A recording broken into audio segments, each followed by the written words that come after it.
Hello viewers, আসসালামু আলাইকুম। Realme নিয়ে আসতে যাচ্ছে নতুন একটা স্মার্টফোন যেখানে থাকতেছে IP68 প্লাস IP69 দুইটা ওয়াটার রেজিস্টার, আর থাকতেছে মিডিয়াটেক ডাইমেনসিটি 8350 মতো 5G একটা প্রসেসর, 6000 mAh এর massive battery, 16 megapixel selfie camera. হ্যাঁ, আমি কথা বলতেছি রিয়েলমি P3 আলট্রা। দেরি না করে চলুন শুরু করা যাক আজকের ভিডিও। তাহলে প্রথমে আমরা যে এই ফোনের লুকস আর ডিজাইনের কথা বলি, তো ডিজাইনটা সচরাচর এই ডিজাইন 19-20 সালে যেরকম ডিজাইনটা ছিল তো এরকমই। তো এখানে আয়ার ব্লাস্টার পাবেন, নয়েজ ক্যান্সেলিং পোর্ট পাবেন, স্টেরিও স্পিকার পাবেন, 3.5mm জ্যাক পাবেন না, এক্সট্রা কোনো মেমোরি কার্ড ইউজ করতে পারবেন না।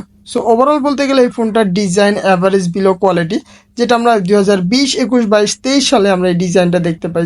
তাহলে প্রথমে আমরা যদি ফোনের ডিসপ্লের দিকে তাকাই, 6.83 ইঞ্চের quad curve AMOLED display use করা হয়েছে, যেখানে 120 হার্টজের রিফ্রেশ রেট দেখতে পাবেন, 1500 nit peak brightness, in display fingerprint. আর এই ফোনে চিন বেজেল একদমই ন্যানো রাখা হয়েছে। আর এই ফোনে প্রোটেকশন হিসেবে ইউজ করা হয়েছে কর্নিং গরিলা গ্লাস 7 আয়ার প্রোটেকশন। দেন যদি আমরা এই ফোনের ক্যামেরার দিকে তাকাই, রেয়ারে ডুয়াল ক্যামেরা সেটআপ ইউজ করা হয়েছে। মেইন ক্যামেরা হচ্ছে 50 মেগাপিক্সেল, যেখানে সনের সেন্সর ইউজ করা হয়েছে। দেন আর একটা ক্যামেরা আছে যেটা হচ্ছে 8 মেগাপিক্সেল আলট্রা ওয়াইড। আর সেলফি ক্যামেরা হিসেবে দেওয়া হচ্ছে 16 megapixel selfie camera. So overall দুইটা সাইড থেকে আপনারা 4K ভিডিও 30 ফপিএসে শ্যুট করতে পারবেন, আর 1080p 60 fps পর্যন্ত শ্যুট করা যাবে। বাই দ্য ওয়ে, ফোনটা কিন্তু IP68 প্লাস IP69 দুইটা ওয়াটার রেটিং দেওয়া আছে, মানে এটা টোটালি ফুল একটা ওয়াটার প্রুফ ফোন। দেন যদি এখানে ব্যাটারির কথা বলি, 6000 mAh এর ম্যাসিভ ব্যাটারি ইউজ করা হয়েছে, যেখানে 80 ওয়াটের চার্জার পেয়ে যাবেন।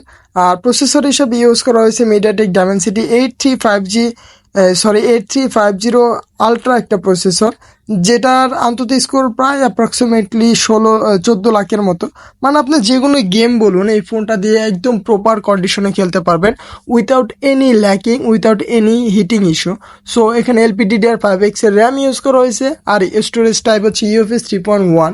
আর এখানে স্টেরিও স্পিকার দেওয়া আছে। ওভারঅল দিক বিবেচনা করলে ফোনটার দাম যদি 30,000-এর ভিতরে পাওয়া যায়, তাহলে হয়তো এটা ভ্যালু ফর মানি প্রোভাইড করবে।